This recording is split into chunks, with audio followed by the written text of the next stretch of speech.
ముందు మీడియా వాళ్ళు రావడం ఏంటి, ఆంటీనేమో ఆ పల్లవి రెచ్చగొట్టడం ఏంటి, ఆవిడ మీ ఇద్దరికి పెళ్లి చేస్తానని అనౌన్స్ చేయడం ఏంటి? అసలు మనం అనుకున్నదేంటి, ఇక్కడ జరుగుతుంది ఏంటి? అంతా అయోమయంగా ఉంది. నువ్వే ఇలా అంటే ఇప్పుడు నాకు దిక్కెవరు వదినా? ఏడుకొండలవాడ వెంకటరమణ గోవింద గోవింద. ఏ ఏంటి గోవిందా? మన మరిది గారికి దిక్కెవరు అంటున్నారు కదా, దిక్కు లేని వాళ్ళందరికీ ఆ దేవుడే దిక్కు కదా, అందుకే గోవిందలు కొడుతున్నాను. సరే సరే, ఇదిగోండి మీ ఇద్దరు ఈ మజ్జిగ తాగండి. అరే తీసుకో చందు, తీసుకో తీసుకో. మేమేమి నిన్ను మజ్జిగ అడగలేదు కదా.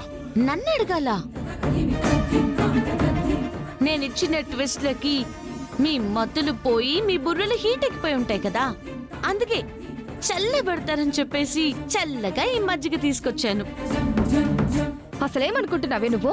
నా మరిది చేసిన తప్పుని సరిదిద్దాలి అనుకుంటున్నాను. మోసపోయిన ఉషాకి న్యాయం చేయాలి అనుకుంటున్నాను. ఏ తప్పా? చూడు చందు, నీ ప్రేమ విషయం తెలిసిన తర్వాత, నువ్వు ఉషాని మోసం చేశావు అని తెలిసిన తర్వాత, ఇంట్లో అందర్నీ ఒప్పించి నిన్ను భయపెట్టైనా, నీ కాళ్ళు చేతులు విరిచేసైనా నీ పెళ్లి చేయగలను.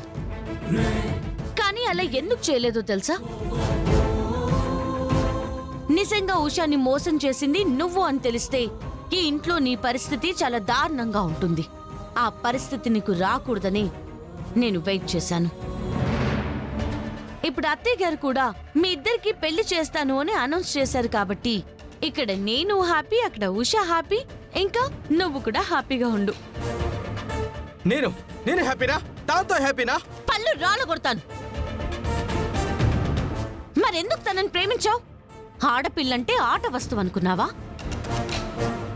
అసలు దీన్ని కాదు చందు, నిన్ను అనాలి. భూషణ్ ఎందుకు బయట కలిసా? నేను కలవడం ఏంటి వదినా? తను పిలిస్తేనే, తను కలుద్దామంటేనే నేను వెళ్ళి కలిశాను. మీ ఇద్దరికి మైండ్ బ్లాక్ అయ్యే విషయం ఒకటి చెప్పనా? తను కలుద్దామంటే నువ్వు కలవలేదు. మీ ఇద్దరూ కలవాలని ప్లాన్ చేసిందే నేను.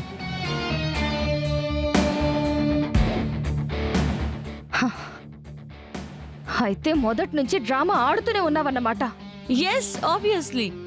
మోసాన్ని మోసంతోనే జయించాలి కదా, అందుకే ఈ మోసగాడికి బుద్ధి చెప్పాలని నేనలా నాటకం ఆడాను.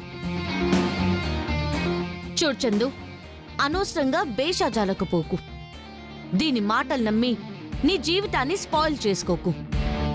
ఉషా చాలా మంచిది. అలాంటి అమ్మాయికి నువ్వు లైఫ్లో పార్ట్నర్ అవ్వడం అంటే నువ్వు చాలా హ్యాపీగా ఉంటావు. అలా కాదు కూడదని డ్రామాలాడాలని చూసావనుకో, అత్తయ్య గారితో ఇవాళ అనౌన్స్మెంట్ మాత్రమే చేపించాను.